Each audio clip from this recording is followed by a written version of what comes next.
Good morning, students. This is your biology class.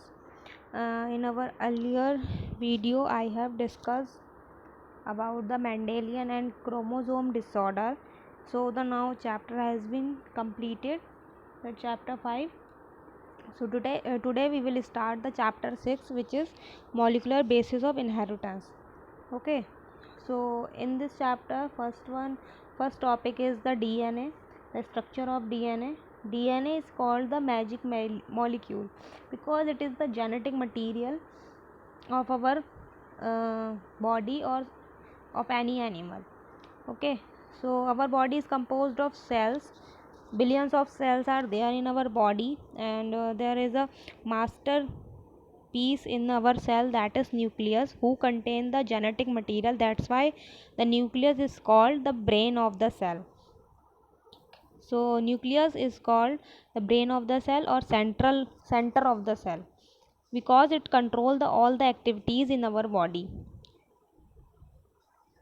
Which DNA is activated in that particular cell means, देखो हर cell में nucleus होता है और nucleus में हर cell के न्यूक्लियस में हमारी बॉडी के हर सेल के ईच एंड एवरी सेल के न्यूक्लियस में डीएनए प्रेजेंट होता है और 23 पेयर्स क्रोमोसोम प्रेजेंट होते हैं।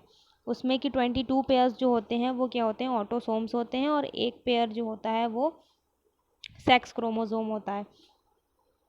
तो जो हमारी बॉडी है, ठीक है, अगर हमारी जो स्किन वाली जो सेल है उसमें कौन सा जीन एक्टिवेटेड है, ठीक है, हर सेल में हर जीन एक्टिवेट नहीं होता। मतलब स्किन कलर वाली जो सेल है, स्किन वाली जो सेल है, उसमें इंसुलिन का जो जीन है, मतलब जो डीएनए जो है, जो फिर जीन इंसुलिन प्रोड्यूस कर रहा है वो वहाँ पे एक्टिवेट नहीं है। लेकिन जो पैनक्रियास की सेल है उसमें जो डीएनए या जीन प्रेजेंट है वो इंसुलिन प्रोड्यूस करने के लिए रिस्पॉन्सिबल है, उसमें वो जीन एक्टिवेटेड है। दैट्स वाई वहाँ पे इंसुलिन प्रोड्यूस हो रहा है। तो which DNA is activated in that particular cell, insulin cell gene activate in pancreas. तो पैनक्रियास की जो सेल है उसमें जो इंसुलिन बनाने वाला जीन है वो वहाँ पे एक्टिव होगा, लेकिन जो स्किन की सेल है या किसी और जगह की जो सेल है उसमें वो जीन एक्टिवेट नहीं होगा। तो हर जीन हर सेल में एक्टिवेट नहीं होता है। DNA is basic information carrier of the cell. DNA क्या है? बेसिक इंफॉर्मेशन कैरियर है सेल का, मतलब कि इंफॉर्मेशन को कैरी करने का काम करता है। अगर हम इसका स्ट्रक्चर देखें तो स्ट्रक्चर ऑफ डीएनए मॉलिक्यूल, तो डीएनए क्या है? एक पॉलीमर है। पॉलीमर क्या होता है? जो कि एक चेन होती है मोनोमर की, मीन्स बहुत सारी यूनिट्स मिलकर जब एक पूरा मॉलिक्यूल बनाती हैं तब उसको पॉलीमर कहा जाता है। इसकी डीएनए की फुल फॉर्म क्या है? Deoxyribonucleic acid. DNA की full form deoxyribonucleic acid. जैसे कि हमें पता है कि जो प्रोटीन होती है उसमें किसकी चेन होती है? अमीनो एसिड की चेन होती है। Protein is composed of chains of amino acid. Like that polysaccharides, जो कार्बोहाइड्रेट्स होते हैं उनमें भी जो पॉलीसैकेराइड्स होते हैं उनमें मोनोसैकेराइड की चेन होती है, मतलब ग्लूकोज की बहुत सारी चेन मिलके पॉलीसैकेराइड बनाती है। उसी तरीके से जो डीएनए है वो भी एक पॉलीमर है। पॉलीमर है मीन्स ये किसी का, मतलब बहुत सारी मोनोमर्स जो चेन है उससे मिलकर पॉलीमर बना है, ठीक है। तो जो मोनोमर है डीएनए का वो क्या है? न्यूक्लियोटाइड है। मीन्स बहुत सारे न्यूक्लियोटाइड मिलकर एक पॉलीन्यूक्लियोटाइड बनाते हैं और उस पॉलीन्यूक्लियोटाइड को ही डीएनए कहा जाता है। तो DNA is the polynucleotide and it is the monomer of the polynucleotide is nucleotide. जब बहुत सारे न्यूक्लियोटाइड जुड़ जाते हैं तब पॉलीन्यूक्लियोटाइड बन जाता है। अगर हम एक न्यूक्लियोटाइड के स्ट्रक्चर की बात करें, structure of nucleotide we have to learn first. तो हमें पॉलीन्यूक्लियोटाइड बनाना है तो इसके लिए पहले हमें न्यूक्लियोटाइड के बारे में जानना पड़ेगा कि न्यूक्लियोटाइड क्या है और न्यूक्लियोटाइड किससे बना है, ठीक है। तो न्यूक्लियोटाइड किस किस चीज़ों से बना हुआ होता है? जैसे इसमें देखो 3 कंपोनेंट्स आते हैं, नाइट्रोजनस बेस, पेंटोस शुगर और फॉस्फेट ग्रुप। जैसे कि अगर हम किचन में चाय बनाते हैं, ठीक है, तो चाय बनाने के लिए हमें जो कंपोनेंट्स चाहिए कि पानी चाहिए, दूध चाहिए, पत्ती चाहिए और चीनी चाहिए, ठीक है, 4 कंपोनेंट चाहिए तो हमारी एक मतलब टी प्रिपेयर होगी।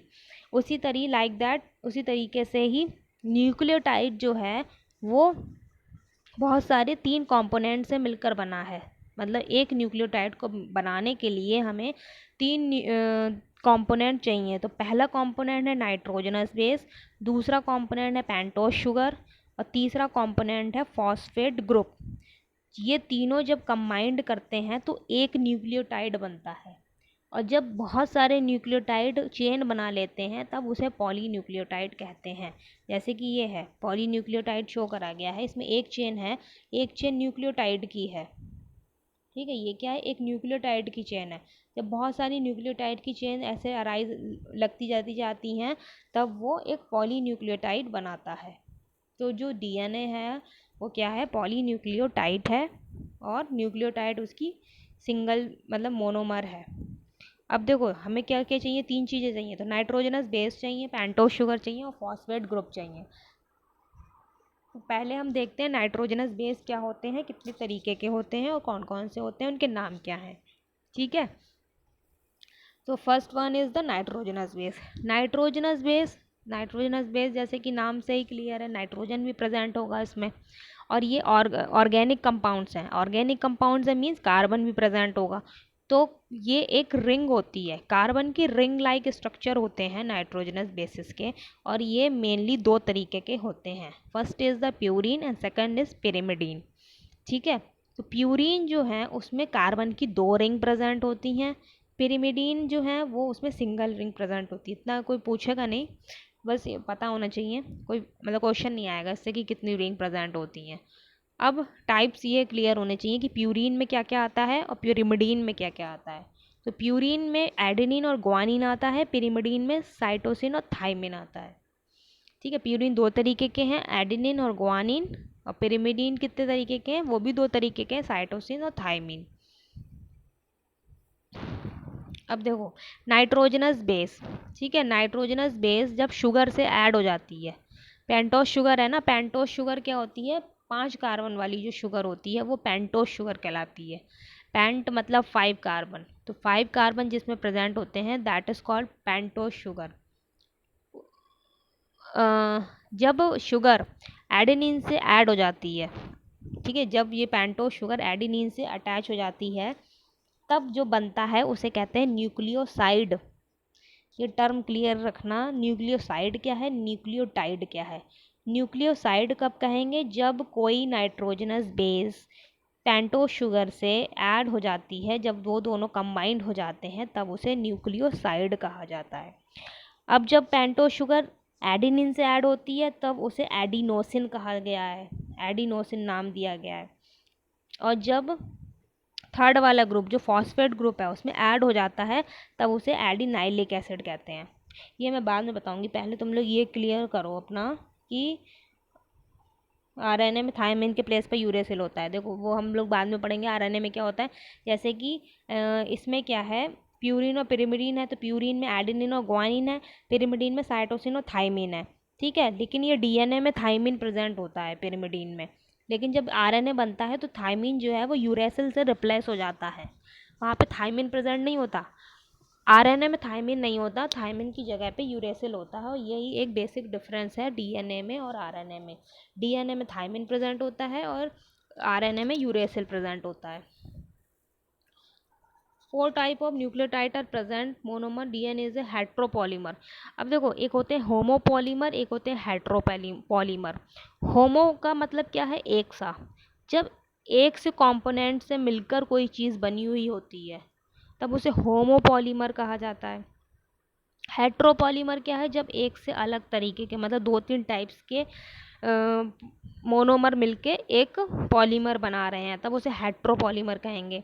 जैसे कि प्रोटीन है, ठीक है, प्रोटीन में क्या है, प्रोटीन भी जो है वो हेट्रोपॉलीमर है। हेट्रोपॉलीमर का मतलब ये है कि इसमें डिफरेंट टाइप के अमीनो एसिड होते हैं, एक टाइप का तो होता नहीं है, 20 टाइप्स के होते हैं, तो हेट्रोपॉलीमर है ये।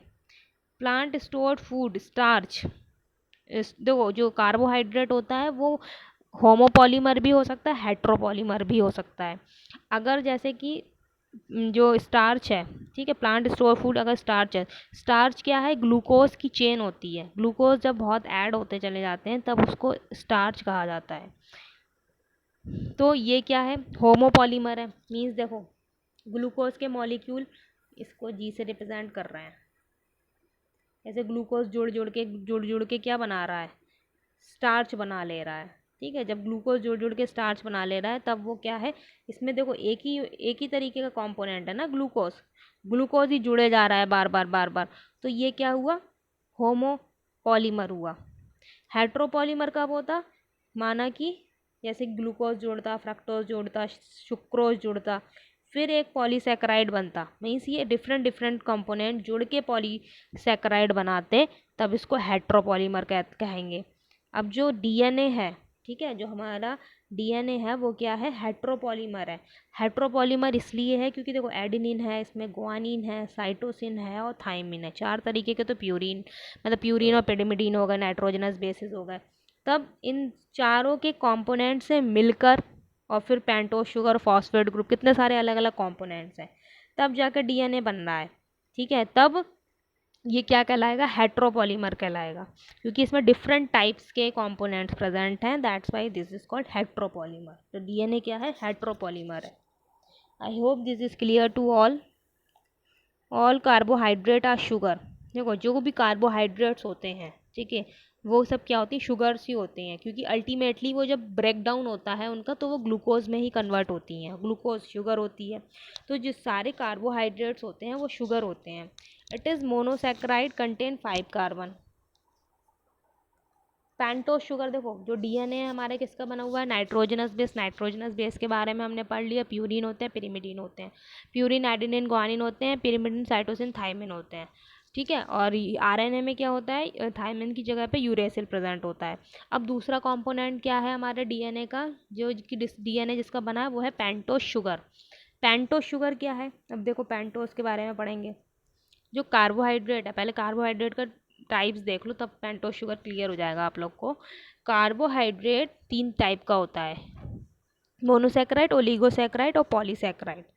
ठीक, तो मोनोसैकेराइड में क्या है, जब compound made up of carbon C3 और से C7 चेन होती है। मीन्स कार्बन, इसमें जो मोनोसैकेराइड होता है उसमें कार्बन के कितने एटम प्रेजेंट हैं, C3 से लेके C7 तक। जब कार्बन C3 से लेके मतलब 3 कार्बन से कम नहीं होने चाहिए, 3 कार्बन से लेके 7 कार्बन तक जब किसी चेन में प्रेजेंट होते हैं तब उसे मोनोसैकेराइड कहते हैं। ठीक है, 3 से स्टार्ट होता है तो 3 वाले को क्या कहते हैं, ट्राइओस शुगर। 4 कार्बन जिसमें प्रेजेंट होंगे उसे कहेंगे टेट्रोस शुगर। 5 कार्बन जिसमें प्रेजेंट होंगे उसे पेंटोस शुगर। 6 हेक्सोस और 7 हेप्टोस। तुम लोग ने IUPAC में शायद पढ़ा होगा ये नेमिंग। तो जो राइबोस शुगर है, ठीक है, जो आरएनए होता है उसमें राइबोस शुगर होती है, क्योंकि उसका नाम भी यही है, राइबो न्यूक्लिक एसिड। और deoxy ribo nucleic acid DNA की फुल फॉर्म है। तो मतलब इसमें जो पेंटोस शुगर होगी वो डीऑक्सी होगी, मतलब डीऑक्सीडेशन हो जाएगा उसका। ठीक है, तो ये हो गया तुम लोग का कार्बोहाइड्रेट का मोनोसैकेराइड। तो मोनोसैकेराइड में C3 से लेकर C7 तक चेन प्रेजेंट होती है। दूसरा है ओलिगोसैकेराइड। ओलिगोसैकेराइड में क्या होता है, 2 to 9 मोनोसैकेराइड की चेन। मीन्स बहुत सारी 2 से लेकर 9 तक मोनोसैकेराइड की जब चेन जुड़ती हैं तब उसको ओलिगोसैकेराइड कहा जाता है। पॉलीसैकेराइड क्या है, जब more than 10 monosaccharide are present. जब 10 मोनोसैकेराइड 10 चेन से ज़्यादा प्रेजेंट होती हैं किसी कंपाउंड में या किसी शुगर में, तब उसको पॉलीसैकेराइड कहते हैं। तो हमें मतलब है मोनोसैकेराइड वाले से, हमें इसको नहीं देखना है। तो हमें चाहिए पेंटोस शुगर, क्योंकि हमें बनाना है डीएनए। ठीक है, तो पेंटोस शुगर 5 कार्बन वाला कार्बोहाइड्रेट है। इसमें कितने कार्बन होते हैं पेंटोस शुगर में, 1 2 3 नेमिंग करिए, 5। तो 5 कार्बन प्रेजेंट होते हैं। ठीक है, अगर जनरली हम लोग स्ट्रक्चर देखें अगर, तो chain structure, we need ring structure. जो डीएनए में जो पेंटोस शुगर होती है उसमें रिंग स्ट्रक्चर होता है। और अगर हम जनरली देखें 5 कार्बन वाला जो शुगर है पेंटोस शुगर, उसमें उसका स्ट्रक्चर कुछ इस तरीके का दिखाई देता है, CHO CHOH CHOH CHOH और CH2OH। ठीक, अगर फोर्थ कार्बन वाला जो हाइड्रोक्सिल ग्रुप है वो फर्स्ट कार्बन वाले से रिएक्ट करके वाटर रिलीज़ कर दे। ठीक है, वाटर रिलीज़ कर देता है क्योंकि इसे चेन बनानी है। तो कुछ इस तरीके का स्ट्रक्चर बन जाता है। ठीक है, ये रिंग स्ट्रक्चर बन जाता है, क्योंकि ये इस हमें क्या चाहिए, रिंग चाहिए। ठीक है, तो पहले कार्बन पे क्या है, CH2OH। इधर से करेंगे नेमिंग इसकी, फर्स्ट, सेकंड, थर्ड, फोर्थ और ये फिफ्थ, ये 5 कार्बन हो गए। ठीक है, ये 5th कार्बन है, ये 5th कार्बन इस पे लगाया जाके। 4 कार्बन वाले से क्या हुआ है, बॉन्ड बना लिया है इसने और रिंग स्ट्रक्चर बन गया है। ये फर्स्ट वाला कार्बन है, इसमें क्या है, CO, C, एक ये देखो ये इससे जुड़ा है और इधर किससे जुड़ा है, H से, और ऊपर इसके हाइड्रोक्सिल ग्रुप लगा है, और इसके नीचे CHOH, CHOH, ये हो गया CHOH, CHOH, फिर CH, अच्छा इसका निकल गया था OH ग्रुप, यहाँ से रिलीज़ हो गया था, और यहाँ पे ये CH2OH। तो इस तरीके से ये राइबोस शुगर हमें मिल गई। पेंटोस शुगर है ये, राइबोस शुगर, इसको कहते हैं राइबोस शुगर। 5 कार्बन वाली जो शुगर होती है उसे राइबोस शुगर कहते हैं। हमें चाहिए deoxy ribose sugar. Deoxy ribose sugar का क्या मतलब है, हमें ऑक्सीजन यहाँ कहीं से रिमूव करना पड़ेगा, तब वो डीऑक्सी राइबोस शुगर बनेगी। अब जो सेकंड कार्बन का ऑक्सीजन है, ठीक है, जो सेकंड कार्बन का ऑक्सीजन ये वाला है, वो क्या होगा, हटा दिया जाएगा। अब ये पता नहीं कैसे हटाया जाएगा, लेकिन ये जब रिमूव हो जाता है तो डीऑक्सी राइबोस शुगर कहलाती है। तो क्या कहलाएगी वो शुगर, डीऑक्सी राइबोस शुगर।